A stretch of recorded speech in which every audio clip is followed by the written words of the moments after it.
Hello everybody, welcome back to the channel. Now in today's video, we have here a very special device from iQOO, and that is called the iQOO Z9. Now the reason why this is actually such a special device is because of the price that is coming in. Now before we talk about the price, I think I should also highlight that if you are new to the brand called iQOO, well basically this is sort of like Vivo's sub-brand and they're sort of like focused on gaming, but this particular device here comes in at a very interesting price point.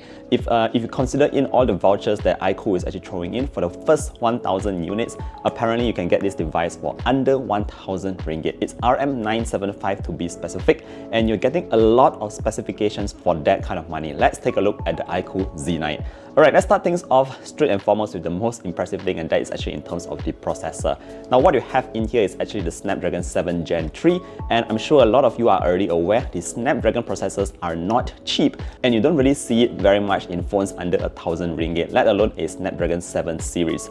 In terms of the AnTuTu scores, you're going to be expecting about 815,000, and if you're just going to be gaming, you'll definitely be able to find a very smooth experience on the iQOO Z9. Now in terms of RAM, there's actually two configurations. You have the 8 as well as the 12GB. Now obviously if you have a bit more budget, I would suggest you straight away go to the 12GB variant, just because if you're going to be using your phone a lot for multitasking, your games, the 12GB will definitely help out a little bit more. In terms of the storage, however, you only have one option, and that is 256. So it's either the 8/256 or the 12/256. Either way, it's going to be a pretty smooth experience regardless of whether you are gaming or just using your phone on a typical day.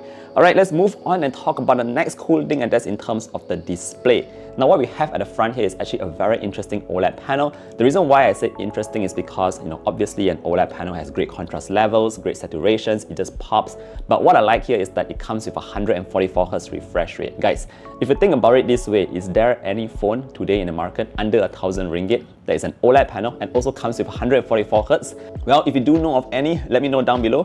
But this is what you are getting on the iQOO Z9. If you are going to be gaming, again, you will definitely appreciate a higher refresh rate. Obviously, a couple of games has not been optimized to match with this high refresh rate yet, but this is really down to the developer. But it's still good to see 144Hz on a phone under this price point, because navigating on your daily applications like your Facebook, social media, YouTube or whatnot, everything is just going to be like super buttery smooth. Now, you might be starting to wonder, with all these kind of good specifications under 1,000 ringgit, there's got to be a trade-off somewhere, right? So usually for gaming phones, you won't get a proper camera, but again, this is where iQOO has actually did something different. What they have put on here is actually a dual camera sort of setup. I want to focus mainly on the main one because that's the one that you'll probably be using. It's the Sony IMX882 sensor, and it's a 50 megapixel unit that they actually source from one of their Vivo phones. So again, if you are familiar with Vivo in terms of photography, you can expect to get some good photography experience on here, regardless of whether it is during the day or even at night. You'll be able to capture some pretty decent photos. Again, very good for a gaming phone at this price point. Alright, so having said all that, this device is actually powered by a fairly large battery. We have a 6,000 mAh unit in here, again quite slim, and this will last you up to 2 days if you're just using it moderately. If you run out of juice, there's actually the 80-watt flash charge charger in the box, so you're going to be charging up your device fairly quickly. And by this point, you might be wondering, what is the trade-off? What's going on here?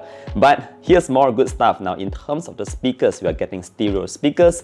Typically on Vivo phones, you might see only a single speaker, but over here you're getting two speakers that are actually fairly loud. You also have good haptics in here, guys. Now, it's not the best in the industry, but it's definitely those short and crisp kind where you would definitely like, when you're just typing on the device, when you're playing your games, those haptics are actually quite decent on here.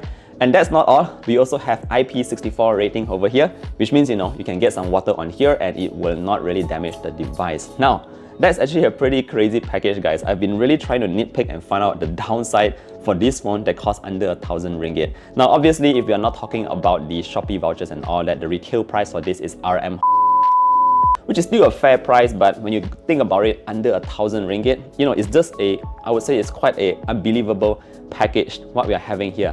Anyways, this is what you can expect from the iQOO Z9. Again, I think whether you're a gamer or not, it doesn't really matter. If you're looking for one of the best value phones under 1,000 ringgit, I think you should definitely check out the iQOO Z9. Anyway, let me know your thoughts. What do you think about this device? Are you excited in getting one of these?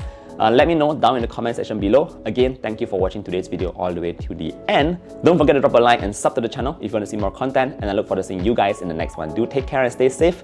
Bye bye.